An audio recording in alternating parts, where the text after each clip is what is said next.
Hear me? Everything good? Whoop, there's that lovely voice in the background. I should be used to it by now. So we are still waiting for people. We're going to let them in as the event goes on. We also have quite a few people who weren't able to attend tonight, and they're going to be viewing the recording later on. Kylie has a list of those people who want to have it. And when we send them the recording, we will send Krista and Leanne's contact information along with it in case they want to reach out for more information. So let's get things started. So welcome to another Women in Politics Fireside Chat. If you've attended other ones before, this one's going to be a little slightly different. Instead of having a panel, what we're going to do is do a presentation. It is going to be a wonderful year for people who enjoy politics. We have an election coming up, and a municipal election this fall. So to get things started, and so that if you're thinking already about running, now's the time to figure out the exact technical how-to of it. And for that, we have Krista Power and Leanne Lavoie here. So I'm just going to chat a little about these two esteemed ladies that are with us. So Krista Power, you see her every Monday night or hear her voice, as she is the city clerk with the city of Thunder Bay and has worked for the corporation since 2010. Now, Krista's job is to work with the city council to oversee the legislation and bylaws that govern the proceedings of the city council. She also advises on associated legislation, attends city council and advisory committee meetings, and provides support and assistance for both council and senior management. Now, currently, much of her work is focused in preparation of the 2022 municipal election. Now, prior to that, she was the program supervisor with Recreation and Cultural Division. She's also a proud mom to her son, Jack, and she enjoys spending her summers. And apparently we will eventually have a summer in Thunder Bay, although you couldn't tell by looking outside right now. But in the summer, she enjoys being with her husband, Jamie, at their camp on Surprise Lake. Krista, thank you so much for joining us this evening. Also here is Leanne Lavoie, the Elections Coordinator. She is the Elections Coordinator for the 2022 municipal election. She joined the office of the city clerk in 2016 as council and committee clerk. She prepares the agendas and minutes for the council meetings, as well as committee, ward, and town hall meetings. Now, if you're a gardener in Thunder Bay, you would have recognized her because she worked in the private sector for over 20 years, managing Creekside Nursery. She holds an honors Bachelor of Commerce degree from LU, and her son Jacob is also at LU in the honors Bachelor of Science, Computer Science. Leanne and her husband, Ed, both sit on the board of directors for North of Superior Film Association. Ladies, thank you so much for joining us this evening. So now I'm going to throw things over to Krista, and Krista is going to start the presentation and give us a brief overview of what to expect if you want to run for the municipal election this fall. Thank you. Wonderful. Thanks, Anne, and thanks for having us. Thanks to those that are here and those that are going to view at a later time. I'm happy to be here and chat with folks about the municipal election. So bottom line, we have a municipal election coming up. Municipal elections happen every 4 years in Ontario. The next election is going to be on October the 24th of 2022. So really, one of the questions that's going to come down to voters is who are we voting for, right? Who's on the ballot and what are people running for? So in the city of Thunder Bay, we have 13 seats on our city council. We have one mayor, 5 members that are elected at large, which means they support the entire city, and then 7 ward councillors. So we have 7 wards within the city. So when you vote for your ward councillor, you're 5 at large and the mayor. We also elect the school boards as well within the municipal election. And this is a pretty common occurrence across Ontario, that the returning officer for municipal elections also support the election for school boards. So you can see there that we have a variety of school boards that people can choose to support through their taxation, and then also to run for those boards as well and support that important work. This is established in the Education Act. So the Education Act actually determines how elections are conducted, and again, how many trustees are assigned to school boards. So we're just waiting for the numbers to be confirmed. So the numbers that we've provided you here are from 2018, but those will be confirmed by the school boards by March 31st as per the legislation. So to be a candidate in the municipal election, and people often ask, do you have to have special skills? Do you have to, have been involved in politics? Do you need to be a lawyer? Do you need to be an accountant? All those sorts of things. The qualifications are actually very broad and very open to allowing people of a variety of backgrounds to get involved in municipal politics. So again, anyone to be a member of city council has to be a Canadian citizen. They have to be an eligible elector, which means they have to be eligible to vote in the city of Thunder Bay. So at least 18 years of age, a resident of the city, and not prohibited or disqualified from voting. And people often ask, what does that mean? What does it mean? Who is prohibited from voting? Some examples would be a person who is serving a current sentence of imprisonment. Individuals, unfortunately, at this time that are in prison and serving a sentence aren't entitled to a vote. A corporation, again, an individual is entitled to a vote, not a business. And a person acting as an executor or trustee for someone. And then also there are people who are prohibited or disqualified from a municipal election, potentially because of their participation in a previous election. So again, if someone violated the requirements for filing their financial information in 2018, again, they would be blocked from participating in the 2022 election. If they're an employee of the municipality, you can't work for the city of Thunder Bay and also serve the city of Thunder Bay as an elected official. So people would need to take a leave of absence and then determine what their outcome is. Are they going to be an employee? Or are they going to be an elected official? Also, if you're a judge, a member of parliament, or a senator, you're also not qualified to be a candidate.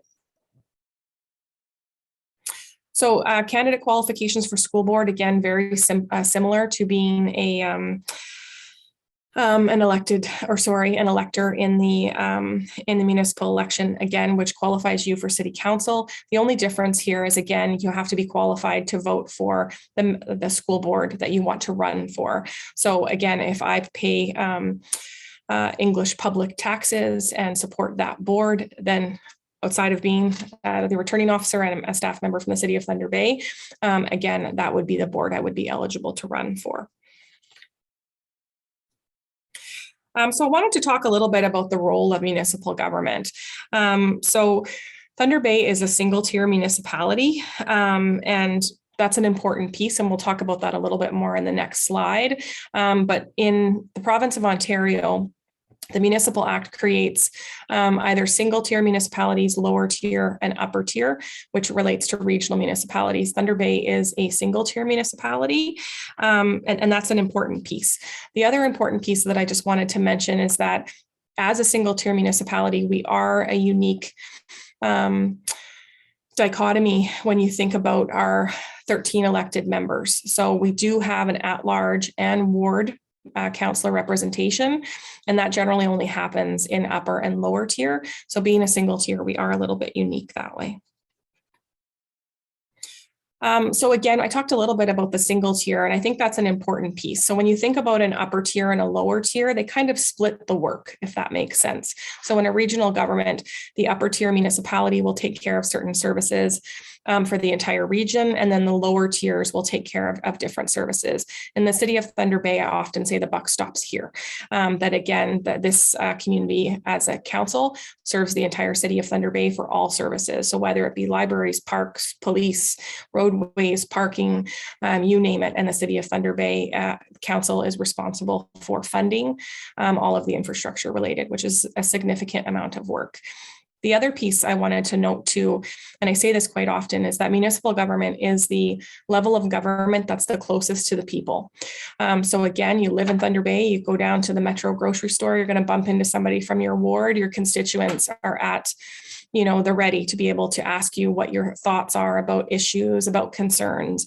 And one of the challenges of municipal government is you're a level of government with the least amount of power. Again, the province sets the legislation that allows cities to function. And sometimes the public doesn't always understand that, and voters don't always understand that. So their expectations may not be fair to the roles that the public officers are serving as a publicly elected official. So the role of council, I'm not going to read this, but I will tell you, I do love legislation, and this is my favorite section of the Municipal Act, and that's section 224. If you're interested in running for council, I would suggest to take a look at that section and some sections from the Municipal Act. This talks about council as a group. When people are running as a candidate, they're often thinking about themselves, about what they want to bring, what they want to see, and council is a collective, and the majority of council makes a decision. So individual members, as they're running for election and considering their candidacy, they'll often say, I want to do this, I want to achieve. And it's an important piece to understand that administration doesn't take direction from individual members of council. They take direction from council as a majority. So when 7 members of our council, which is a majority, makes a decision, that's the direction that we follow. So that's a really important piece when it comes to how things are governed in the city of Thunder Bay. So roles and responsibilities, we wanted to talk a little bit about adjusting expectations in the sense of what you need to know. I often say that 2 of the biggest things that City Council does is land use planning and the city budget, which may not always be exciting to everyone, but land use planning, making decisions about how developments will be approved, how the planning of our city in the sense of where buildings will be built, where things will be zoned. That's a really important piece to build a community for 20, 30, 40, 100 years. Those decisions are significant. Also, the annual city budget, where you're talking about millions of dollars, you're talking about taxation on individual homeowners, on businesses, in order to be able to fund infrastructure. Those are the 2 biggest things in my mind and in the mind of many experts of what municipal councils do. And that's an important piece. I also wanted to talk about the fact that City Council sits at the top of the decision-making tree in the sense that they set policy, they set framework, they set the budget, and then it's off to administration to do the work. So that's an important piece, is that council's not in the kitchen, they're not in the weeds, they're not driving the grader, right? Their job is to set the roads budget and then to let the road staff do that work following the standards the council has set up. So again, if you're looking at our snow situation, right, council sets a budget for that. They set a standard for when they plow, and then that's how that gets achieved. So that's an important piece there.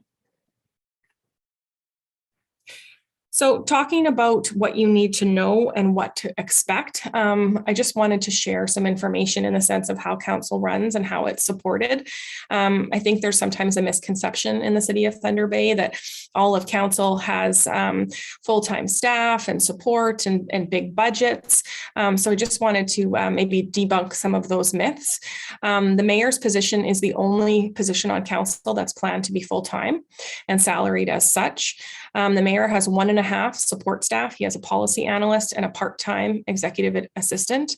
The other 12 members of council are planned as salaried as a part-time position, and they share 1 full-time staff person. Who is administrative support. That person orders the printer cartridges, takes care of their expenses, orders supplies, registers them for events, and their job also has additional duties in managing customer service here at City Hall. So again, most of the support that council receives is from themselves and potentially their own support networks versus administrative support on behalf of staff. Members of council generally sit on 5 to 7 committees. Again, we have a great number of committees here at the City of Thunder Bay. They're often in receipt of constant communication. When we have issues in the public is generally quite, and I'm sure Councillor Johnson would speak to this, and former Councillor Redholm, in regards to how the public does reach out when they're concerned or when they are have a strong opinion about something, to share that with their publicly elected officials. There's also ward and town hall meetings. I did want to talk a little bit about budget. Every member of council, all of the councillors have about $6,500 annually to spend, and that's on their telecommunications, on travel, on their work associated with their role. It's a pretty small budget, and the mayor's is about double that. So again, just to reiterate, the decisions are made by all of City Council. So we provided you with a list of key dates. Those dates are also up on our website, and I understand that they're going to be posted on the Women in Politics website too. So that's there for your information. One of the important ones I would note for you is the nomination period.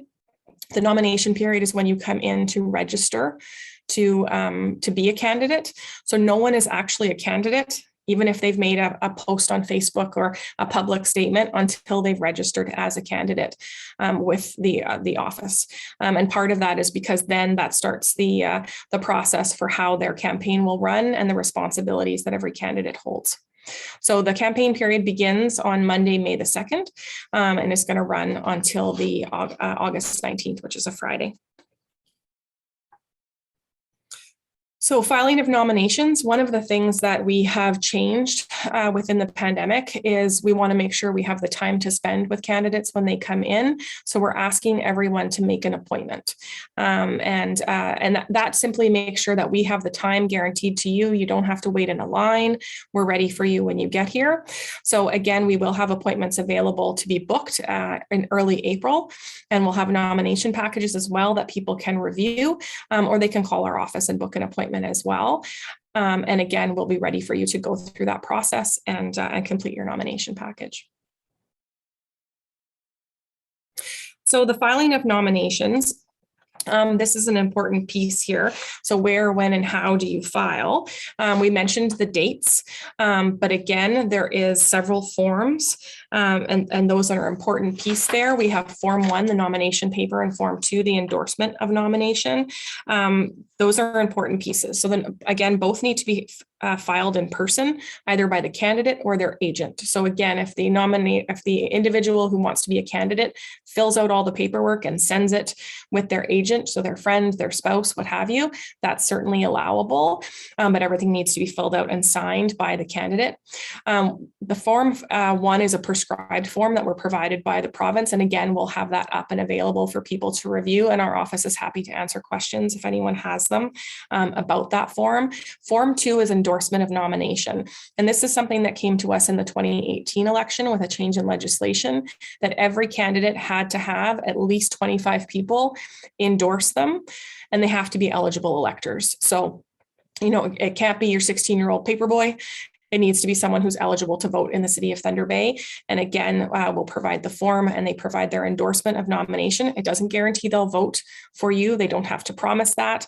Again, it's that they're endorsing your nomination and your candidacy. And then we receive that along with your applicable fee. So it's $200 to run for mayor and $100 to run for city council. So again, we're going to provide you with a full package, all the information that you need, the information about the voters list, which is important. And we're also going to ask you for consent to release some of your personal information. When individuals become a candidate, we work with them to collect their information and then post it on our elections website. So we encourage people to visit to become educated about the candidates that are running, to help them decide who's the best person for them when they go to the poll. So I've provided you with a little bit of information on resources. There's a ton of resources out there. Huge props to Women in Politics and all the work that you do to support other women in coming into publicly elected life. It's not an easy task by any stretch, and there can be a ton of challenges here. So having the support, I think, is tremendous. Having knowledge and resources can be incredibly beneficial to you, whether you want to run now or in the future. I've provided some books as starters and considerations. There's also Municipal World has a whole big section of books as well. I'm not sure how many the library may have. AMO, the Association of Municipalities of Ontario, also has a tremendous amount of information on elections on their website. The province of Ontario has a municipal councillor's guide. Always a good idea to take a look at that. Again, we want people to have realistic expectations of what that means. Running in an election and actually serving as a publicly elected official can seem very different. And making sure that people have good understanding of what that role is important.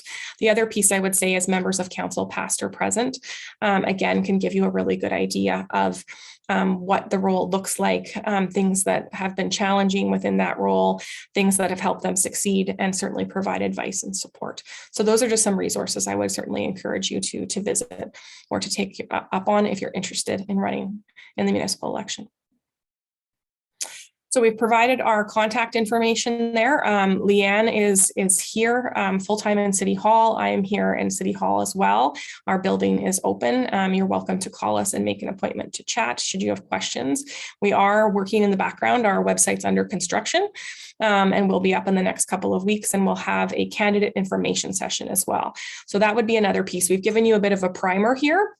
But we haven't gone into all of the financial information and would really encourage you to come to the candidate information session on Wednesday, April 20th. What we are doing for that session is having it here at City Hall so people can come in person. People can also watch it on T-Baytel, on Shaw Cable. They can watch it on demand after the fact, and we'll also not only air it on our live stream on our website, but we'll have it available for viewing later. So there's lots of opportunities should you not be available on the 20th for you to get that information. So that's the end for us, Anne, and we're happy to take any questions that anyone may have. Certainly. So one question that was sent to me before this started, and it's a bit of a shameless plug, our next Fireside Chat is going to be discussing sort of the do's and don'ts for women who are in leadership positions and political positions when they're on social media. So is there anything that somebody who is a prospective candidate or when they're running that they should know right off the hop when it comes to social media and municipal elections? So it's a great question. I would say one of the best things that you can do on social media across the board, whether it's elections or otherwise, is be informed. Ensure when you're posting, it's not an opinion, it's information that you can share, and you have, background to share it, and data and analysis should you be sharing an opinion. I would also really caution folks to take some time to form opinions. Sometimes having an opinion right off the gate, I'd encourage people to be informed as much as possible when they're sharing information. And one of the other biggest pieces I would say when it comes to social media is trying to build your network by sharing what's important to you, and then keeping that environment as safe as you can for you and the people who are in your living room or your coffee shop or whatever you choose to make it. From a social media platform perspective, social media can be a really challenging place to be. So again, to provide for an environment that is safe for you and for the people visiting your platform, whichever you choose it to be, I would certainly say having some guidelines would be helpful, right? What behavior or language will you tolerate on your social media page? Thinking about some of those things. And we're looking at that at City Council. But again, there's lots of data out there, and individuals who have their own social media pages, whether personal or professional, should really give that a thought as to what they will allow in that space and what is fair and equitable. So just a quick follow-up question to that then, is there anything that's sort of set in stone rules wise that people can read before they make a decision on running for council when it comes to social media? So when it comes to rules, we don't have specific rules for use of social media aside from members of council that are currently sitting as members of council. And I do have a report coming to council on March the 28th that talks about the use of corporate resources. And again, social media being handled as a publicly elected official and as a candidate, and separating those platforms. So as for rules for candidates that are not incumbents, that are not currently sitting elected officials, we don't have any rules we would share with you. Again, I would ask people to use their best judgment. Not always the best judgment, but I'm sure everyone will try. So we have a couple people with hands up. Rebecca, you had your hand up first. Councillor Johnson. Yeah, thank you. A couple of questions. One is in relationship, excuse me, the $100 that you mentioned, Krista, was that you have to pay, or 100 or 200 if you're running for mayor. You will receive that back if you file your financials. Is that still in place? That is correct. Yes. So when you file your financials, so when the campaign is over, whether you have been successful or not, you come down, you file your financials by a specific date. Once we receive that, again, you will be mailed out a check and provided with the return or reimbursement of your payment. Okay. The other thing that I was interested in, quite often they being the community, say that the incumbent has an edge, and that's been proven by elections over the years, and so I'm not disputing that. At the same point in time, sometimes people feel that the incumbents that are currently there, if they're going to run again, can use the city's information and all the rest of it. And I want you to I want you to identify that once you become a candidate, you cannot use, you have to set up your own, for example, website. You have to set up your own email address. It would not be the city's, that you are definitely outside of the city in regards to anything that you can use from the city for the election. So could you just talk about that for a second? Certainly. So as the returning officer for the election, I have a responsibility under the Municipal Elections Act. So that's an important piece for people to understand that are just new to politics, is that this isn't Krista Power makes the rules and Leanne Lavoie decides what things look like. Again, the Elections Act provides us the requirements of 99% of what we do and what is required. And a fair election is incredibly important, because you are right. Incumbents have the opportunity for the last 4 years to get their name out there for people to hear what it is they have to say. So a new candidate coming in may not have the name recognition of an incumbent. So certainly we have a bit of a separation once a member of council who's currently sitting registers as a candidate. Again, there are things they don't have access to. So they can't use their corporate cell phones the phone that the city of Thunder Bay pays for their use. They can't put that number out and say, call me at this number because I'm a candidate, right? They can't use the resources of their computer or our staff. We're not doing work for them in any way, shape, or form, because again, they shouldn't have an advantage. It should be fair and equitable for whether you're a brand new candidate or whether you're an incumbent who's seeking a 4th term. The election process should be fair. So the Municipal Elections Act requires us to hold that line. And again, I do have that report coming to council. It's available on the website, whether you take a look at it now or on March 28th or later. Should you want a copy of it, again, there's a policy associated to what sitting members of council can and can't have access to. It even extends to things like events. So Councillor Johnson knows that there's a certain month every year she's assigned to be the acting mayor. So if she's running for election, she can't go and campaign at that event where she's assigned to be the acting mayor. She has to fulfill the duties of the acting mayor and the acting mayor only. So again, there's quite a bit of information in that policy that provides for that guidelines. I hope that answers your question. It does. I just think it's important for people to understand that just because you're a current councillor or the mayor, that you don't have anything anybody else will have relative to the election, or to be able to promote yourself. One last thing though, last 2 elections, the municipality of Thunder Bay has made an opportunity, or given an opportunity to candidates to write a 250-word bio. You also can put your picture, and you can put your contact information, your phone number, and maybe if you have a website, the website, and a link can go to that. Is that something you're going to do? And that was at no charge. Is that something you're going to do this term again? Yes, absolutely. So again, when people fill out their nomination package, that's one of the things we're going to ask for. We're going to ask for all of that information. And then Leanne is going to build that page for them. So Candidate Smith will be able to provide the information, their photo, what it is that's important to them as a candidate. And we'll put all of that information up and have it readily available, because again, we want the voter to be informed. So we want to have a resource place for them to go to, for them to look at the candidates that are available to them, so they can make the best choice for them on voting day. Okay, that's fine. That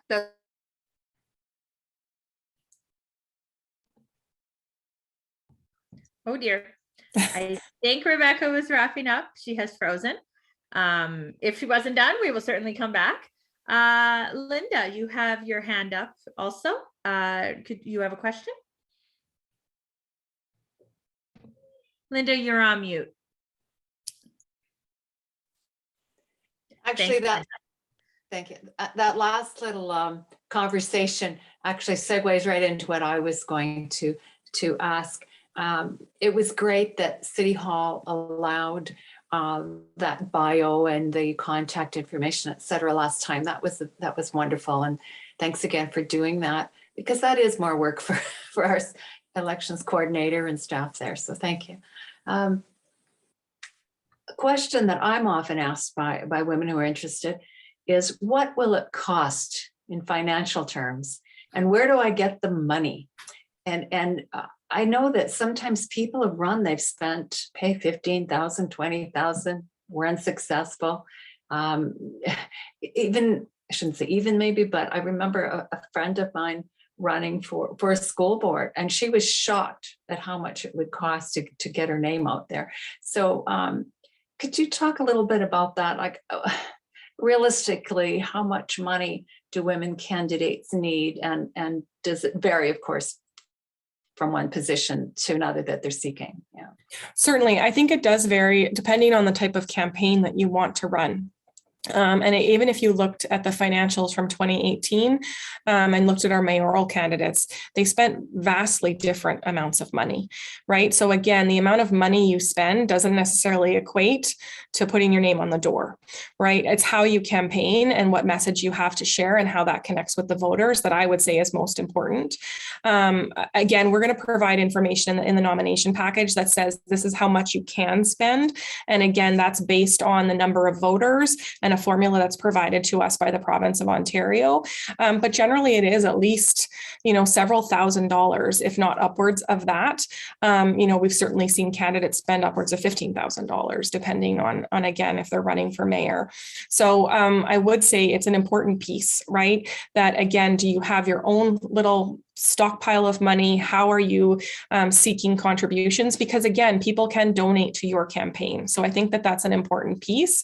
And having a good support team, I would suggest is an important piece as well. Again, is your family on board? Do you have a couple of people who are willing to door knock with you? Do you have some business contacts? It's an intimidating piece, I would think. Again, being someone who works in government but has never run for elected office, and I admire anyone who puts their name on a ballot. I do. It's a tremendous amount of work. And to serve, again, you're often not appreciated for the time and effort you put into it, but judged for the decisions that you make. So again, it's not an enviable position for many, but it's such an important piece. So I would say that, again, you have someone who works in financial planning to have a conversation about putting together your campaign. And I would suggest starting small. There is a ton that can be done on social media, a ton that can be done in grassroots. People knocking on doors with a pamphlet to talk about what's important to them can often make more of a difference than a $2,000 color ad in a magazine. Okay. One change that I noticed last round with the financing was that if a person had a partner, spouse, then each person, the candidate and the partner, was allowed to use a certain amount of money. But if one didn't have a partner, then one had to go and find that money somewhere else. They had to go find it from some other donor or donors. I'm just wondering, is it that case that again this round, or has that been corrected? So you know what, it's a great question. And again, I'd have to go back and look at the nomination piece. Leanne, I don't know if that's something you can answer off the top of your head. No. We can certainly provide an answer for you. Again, the nomination papers, when I took the last look at it, again, only spoke to the individual contribution. So again, we'd have to dig further into that to determine if there's been a change. But again, my last review was that it was about how much you can donate to your own campaign. Yeah, it's just, I found that unfair for single people, So if it isn't corrected this round, maybe the Clerks Association can look at it, provincial round. Okay. Thank you. And very best wishes. I think that our elections have been well done by our city staff, and best wishes again this round, this year. Thank you. Okay, do I have anybody else who has questions? Rebecca, your hand is still up. No, I put it back up. I took it down. Great. Now I put it back up. Well, Rebecca, the floor is yours again. Sure. I have a couple more questions. As I'm listening to what you're saying, there's a change. You go through it and you get elected. There is a change, though, in the timing for this year, that you aren't going to. Generally, it's been the first part of December when the new council takes over, but this is different this year. So could you tell us when you actually start? And then I would be interested in orientation. So it's a great question. So the new term of city council actually begins on November the 15th. So November the 14th is the last day of the term for the 2018 to 22 election. Previous it was December 1st, and that changed in the Elections Act in 2018. So that change certainly is in place. Following election and the new term, we certainly do have orientation for all members of council. We've done our best. In past years, again, I've only had limited involvement in past years, but to try to ensure that all members of council, regardless if you're returning to council or if you're new, that you're coming to orientation. One of the things we did in the last election, following the last election with orientation, was have a period of time where it was several days. We're certainly planning to do that again. We're also planning to do monthly learning opportunities, which we found have been really beneficial over the last year and a half with our current term of council. Again, because it's a process. In many ways, becoming part of a municipal council is like learning a whole new language, and understanding again what you can and can't do, what is available to you, how you achieve the things that you want to achieve, and helping to navigate through the processes, and then also to ensure that you're staying within the role of an elected official. And again, not driving the grader, like I mentioned earlier, and leaving that work to the important members of administration and the subject matter experts that you hire and rely upon to give you advice. You're on mute, Councillor. Yeah, because I keep getting phone calls. It's really anyway, we won't get into all that. The point being, and with regarding promotion, you can go around right now and say, I'm going to run, but you can't officially do anything until May the 2nd, and you have actually, signed the documents and all, and given your $100 and all the rest of it. When can you actually start to formally promote yourself? Because that's what you're doing, you're promoting yourself. So how can you do that as of the day you sign in? Or when can you say, I'm going to start putting an ad in the newspaper? So it's a great question. And I would say under the Elections Act, until you come down and register to be a candidate, you are not a candidate. So therefore, I would encourage no one to spend $1 until you come down. So you can make public statements, you can post on your Facebook page and say, I'm planning to run. But again, if you've made those pronouncements already, I'd really encourage you to be in here in early May so that you can actually begin your campaign. You can start taking contributions the moment you file your nomination papers. You can start to buy ads the moment you file your nomination papers. You should not be doing any of that until you filed your nomination. And that's so very important for people to know. Within that, then you really legally cannot use anything that you do beforehand until you actually have your nomination in. Then you can start accumulating the invoices and paying them and all the rest of it. But up until then, you're not even to do it, let alone, can you afterwards then apply that in your, expense form. Now, the last thing I have at this point, again, because I just find this is quite interesting. When the election's over with and you've got all this long list, say it's 2,000, which is not going to be enough to run an election, but that's okay. I'm just making that comment. Say you spent $2,000. When do you have to have that? You had it in your it was March something or other. You had it in, but what do? Do you have forms that you've got to fill in? Some people, like I be honest with you, I had an accountant do mine so that I took it completely out of family and everything. Mm-hmm. But if you don't have to do that, but when do you bring it in, and what do you actually have to have with regarding a form or expenses? How do you itemize that? How do you do that? So again, within your nomination package, we're going to give you what those expense forms look like in the sense of how you should start recording those things, how you should start recording donations. And then again, we're going to give you the package that you need to supply us with your financials. So again, regardless of whether you win or you lose, you're required to provide your financials. And that's an important piece because individuals that don't file their financials are prohibited from running in the following election. So again, I mean, there were some folks in the last election who contacted our office and said, well, I don't know that I'm going to go through the trouble.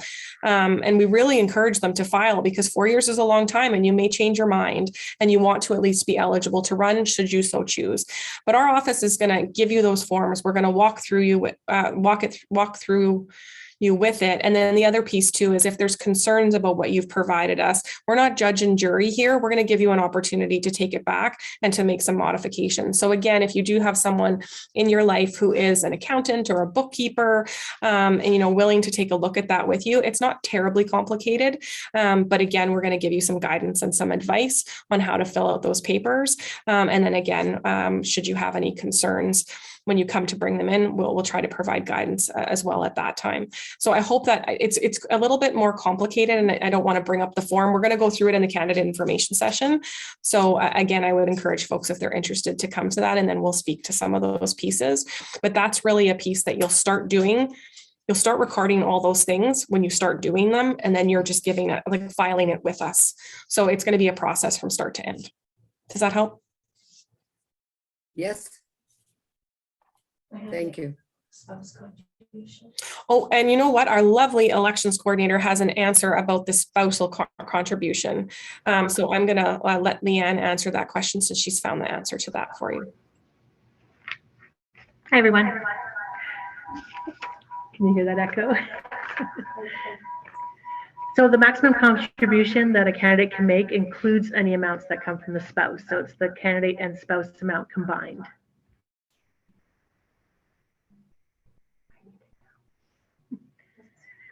Does that make sense? Oh, you couldn't hear me? No, I just wondered if you answered it again. Okay. Just in case we had a bit of an echo, so just in case you couldn't hear it, the maximum amount of the candidate's contribution is the amount, their amount combined with their spouse. So it's not two individual amounts, it's the combined amount from a candidate and their spouse. So that has been corrected. That has been corrected. Good, good. All right. So Linda, we see your mouth moving and I think you're happy about it because you gave us a thumbs up, but we didn't hear what you said. Okay, can you hear me now? We can hear you. I think, well, there's a delay from the time I press No, mute in the time. Yes, so that has been corrected. My question earlier has been answered. I thank you very much, Leanne. Okay. Krista, I have a question from the chat. Sure. From Kimberly, who's on the call here. She just has a quick question about the paperwork. So when she goes to City Hall to start the process, will the paperwork include what she needs in order to get the signatures? So the nomination package will have the form that you need for your signature. So again, you can request that from our office at any time. When you come in to file your nomination papers, you need to have your 25 signatures and your endorsements with you. So but you can pick up a package from us prior to filing. And again, we're going to have it available on our website and you can download it as well. So just for clarification of that, can that paperwork for the signatures be picked up before the nominations open, or is it after the nominations open? No, we will have the package up, I think in early April. Yes, Leanne? Yeah. Yes, early April, we will have it up. Again, we're just building our website. So as soon as our website is launched, that information will be available and people can go on and view it. They can print it off. They can pick up a package here. And if they have questions about it as well, they can give us a call. Excellent. And if somebody does not have access to a computer or that ability, they could pick up a hard copy from City Hall. Is that correct? Certainly. Wonderful. Okay, I think that answers that question. Rebecca, your hand is up. Yeah, I just wanted to identify that we're talking about Thunder Bay here, but our organization goes across Northwestern Ontario. The information that you're providing tonight, Krista, would be similar in every municipality that would be electing a mayor and a council, so that the general information would be the same. And I just want to make sure that people understand that no matter where they live across the region. Okay. Certainly, and it's a great point. Again, the Municipal Elections Act designs what the election requirements are. So the election requirements for Thunder Bay are going to be the same as they are in Shunya or Oliver Papunj, or, you know, again, anywhere in Ontario. And that's an important piece. So again, I'm the clerk for the city of Thunder Bay. You're welcome to call the clerk in Shunya should you have a question about their election. But the rules are basically the same. The rules are the same, certainly. Okay. That's all I care. Yeah, thank you. And just to follow up with Rebecca's question, would the dates that you had mentioned for us also be the same for those different areas, the surrounding areas too? That's a great question, Anne. And yes, the dates are legislated with the exception of the candidate information session that we shared with you. Not all municipalities have that on the same date, but certainly, again, the opening of the nomination period, the close of nomination period, even if you look at the close of nomination period is at 2 p.m. on August 19th. That's legislated in the Elections Act. So that's not a rule that we create, and we have to certify which clock it is that marks 2 p.m. in City Hall and have that available so that people can make sure that they're here before 2 p.m. on August the 19th, should they want to run in the election. Thank you for the clarification. Rebecca, did you have any follow-up? No, I'm good for now. Thank you. Yeah. Thank you. Linda, you have your hand up. Yes. Yes, thank you.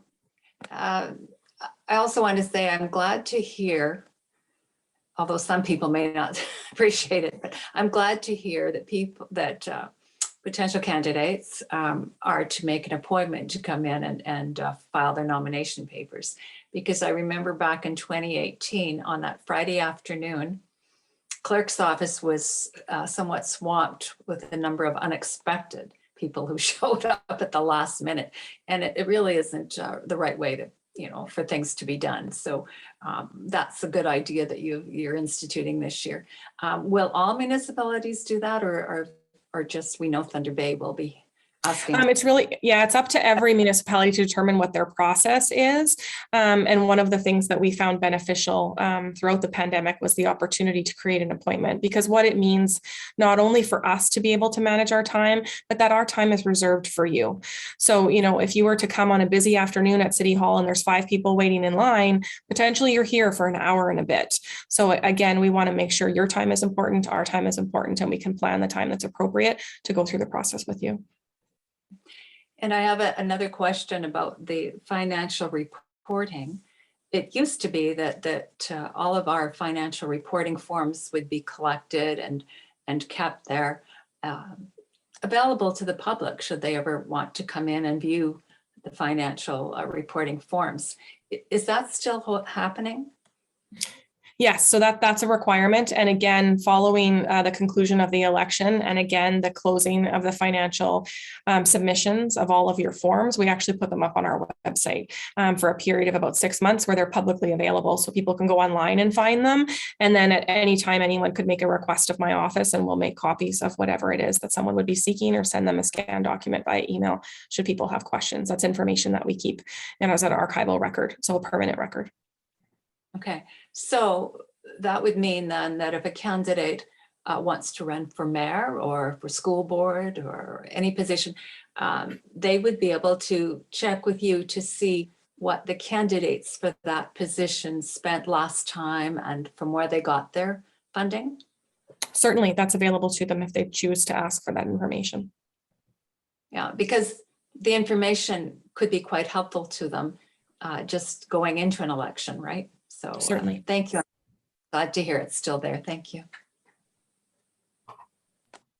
Krista, a quick question about the financials. I know fundraising and financial information is a question we get a lot from women going into all levels of government. And I know you can only speak to municipal elections, but is that something that the city clerk's office, or perhaps Leanne, would be able to help people with if they have particular questions through once the nomination period has started? Can people still call in or make an appointment to come in even after they've filled out their forms to ask questions? So I would say, I don't want to say an unequivocal yes, but I would say certainly they're welcome to call and ask us questions. We can't advise you or give you advice on your campaign. That's an important distinction. We can give you advice on how to fill out the forms, how the paperwork is submitted, things that you need to be aware of when you're submitting the paperwork. We're not judge and jury. We're not here to play gotcha. If you filled something out incorrectly, we're going to give you an opportunity to correct it. But we cannot in any way advise you or support you within your campaign. And that's an important piece. Leanne and I are women. We support women. I think women in politics is a wonderful piece, but we are apolitical and we are responsible for a safe, fair, and equitable and inclusive election. So again, there can be no, just as Councillor Johnson is a sitting member of council, I can't give any more of my time to the incumbent than I can to the new candidate. And that's a really important piece for the integrity of the election. Thank you. I just want to make sure that if, because sometimes when you're doing the pieces like this, or when you have your all candidates, you think of a question later on, right? Or you think of, am I allowed to even do that? Is that something I can do? I just want to make sure that it's okay for them to reach out to you or Leanne, or perhaps the answer might even be there on the website, but just so they can do those follow-up questions, because there is a lot of information thrown at you for a very small, short period of time. Right. Certainly. And I would say again, like, never be shy to give us a call and ask us a question, and we'll never be shy to let you know if we can't answer it for you or to send you in another direction. So I think that's a fair partnership, and that makes sure that everybody's on the same page. Excellent. Thank you. Linda, you had a comment towards that? I am reminded that campaign contributions for federal and provincial government are tax deductible.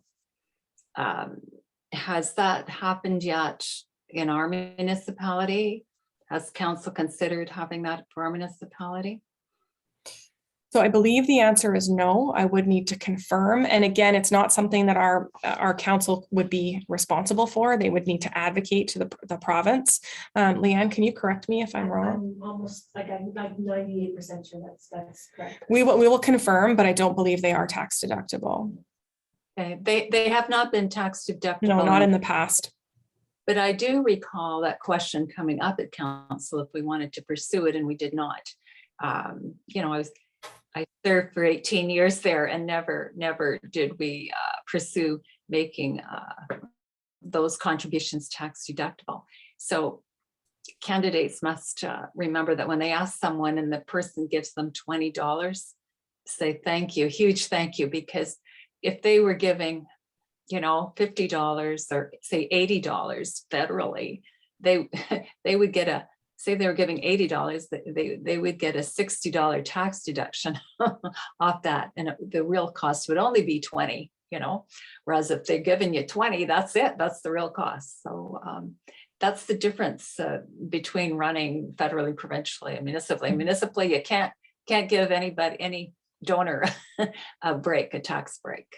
So and it's a great point. And actually, Leanne and I, when we were chatting earlier, I've said that's one of the most challenging pieces when I mentioned earlier about it being the level of government that's the closest to the people with the least amount of power.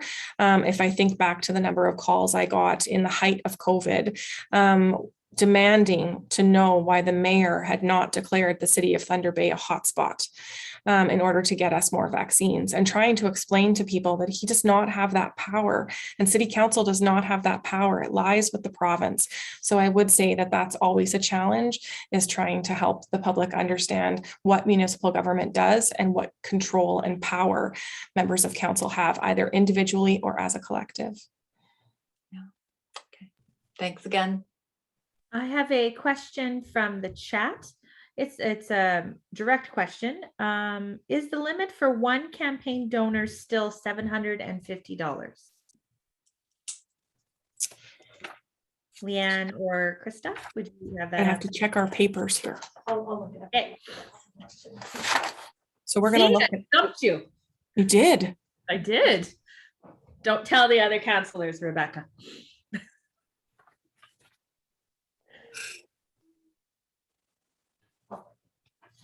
So I'm not sure if there's another question while we just look that up. No, I don't think so, but I have no problem promoting our next upcoming Fireside Chat. Perfect. Great. It's all going to be about the do's and don'ts of what women in elected positions, candidates, and leadership positions should be doing and should not be doing on social media. It's going to be a presentation. Stephanie Ash from Fire Dog Communications is going to be walking us through sort of an example of what she would do. And then she's going to open up the floor for questions. So she's going to give a hypothetical situation. She's going to walk us through how she would deal with it as a person who would advise on a campaign. And then she'll open up the floor for questions. And I think there'll be quite a few questions because social media over the last few elections has become the place to be when it comes to promoting yourself as an elected official and getting your name out coming up to elections. Krista, do you have an answer? Did I give you enough time? I don't believe we do yet. I'm getting like 143 results when I search certain words. So what we'll do is we'll send it back to you. And again, that information is going to be in your nomination package. We're just building it now. So appreciate the question and we'll absolutely have an answer for you prior to the candidate information session, but I don't want to misstate it incorrectly because again, we do have a formula that we work out based on the number of voters on September 15th of 2018. Again, that is how we work out what your campaign limits are. So we're just in the process of doing that work now. So we're getting close to the time where we usually end, but I just wanted to ask a quick question that's not so much about elected officials, but geared towards voting. Because of course it is one way to make change is to become the elected official who helps write policy. But another way to make change is to make sure that you register to vote and that you vote. So how will it be working this time? Will online voting be available again, in-person voting? And how do we make sure that we are registered to vote?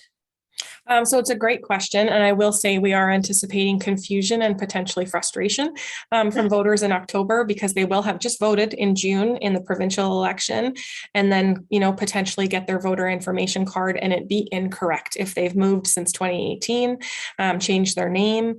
If someone's turned 18, they may not be on the voters list. So we promote a tool called Voter Lookup, and we ask you to go online and take a look. The other thing that we do is we actually do we set up booths out in the community and for revision days is what we call it, and come and see us and check and see, are you on the voters list? Do we have your information correct? And then in September, we're going to mail you your voter PIN and you're going to have an opportunity to, first of all, receive it and say, is all my information correct? Or do I need to contact the elections office to make any change? And then when you're ready to vote, you're going to have three options. So you're either going to be able to choose to vote online, which you're going to be able to vote from the opening day of advanced polls to the close of polls on election day. That entire period will be open for online voting. You'll also be able to vote at polling stations, at advanced polls in person, or at a polling station on election day. And we're also piloting drive-through voting this year. We figure if you can get a COVID test or a vaccine in your car, you can fill out a ballot and hand your ballot in as a drive-through option. So we are piloting that this year. Some of our colleagues in Southern Ontario with by-elections during the pandemic had some great success with drive-through voting. So we're going to share some information about that in the coming months as well. Wonderful. So women in politics, we of course want women to be in leadership positions, but we also want women to be involved as much as possible in the political process. So women in politics will also be doing a Get Out the Vote campaign and making sure everyone's registered properly and making sure that they know how to do everything. And now I believe Kylie has posted in the chat voterlookup.ca, which is the website that you had just spoken of. So please make sure you check that to make sure you're registered. Tell your friends, it's really cool to vote and you should vote as soon as you can. So yes, so I don't see any other questions. Is anybody else? Oh, sorry. I want to know that we do have your answer, and the individual contribution limit is $1,200. It's not $750. Okay, so that answers Kim's question. Excellent. Thank you so Yeah, much. and the other thing I would just note too is you can use voter lookup to find out if anyone in your household is on the voters list. And again, send in a submission to update the information. Both Leanne and I have children that have turned 18 since the last election and are very excited to see our sons vote in the 2022 municipal election. So one of the first things we did when the tool was released was to make sure that our sons were added to the voters list. So just to make sure, that voter lookup site is live right now. Yes. And when we log off here, you can all feel free to check your voter information to make sure you're up to date. Is that correct? Wonderful. Okay. Does anybody else have any questions or comments? Because I think we're ready to wrap things up. Okay, wonderful. So Krista and Leanne, thank you so much for joining us for a fireside chat. This was a little bit of a departure for us. Usually we have a panel and we share some ideas and some thoughts, but this was some cold, hard facts, information that is definitely needed leading up to it. We hope to see a surge in the amount of women that win. I know you guys are apolitical and you remain that, that's fine. But we here at Women in Politics want to see more than 3 women on council this fall. That is important to us. Rebecca is holding the line for us and she's doing a wonderful job at it. But we need more women. We need more faces. We need more diversity around the council table. We need more representation of what the community looks like on our council table. So thank you so much for providing this information. This fireside chat was recorded and it will be sent out to everyone who participated and also those who had asked for a copy of it. We have included in the chat all the information and the websites that we've talked about. So Women in Politics website will have up-to-date information about the election. Also, the voter lookup page is in there if you want to make sure that you're registered to vote. And Krista, just remind us again what day nominations open so that we can all rush to the phones and make our appointment. So actually you can make your appointments starting in late April for May 2nd, or again, May 2nd is the first day of the nomination period to open.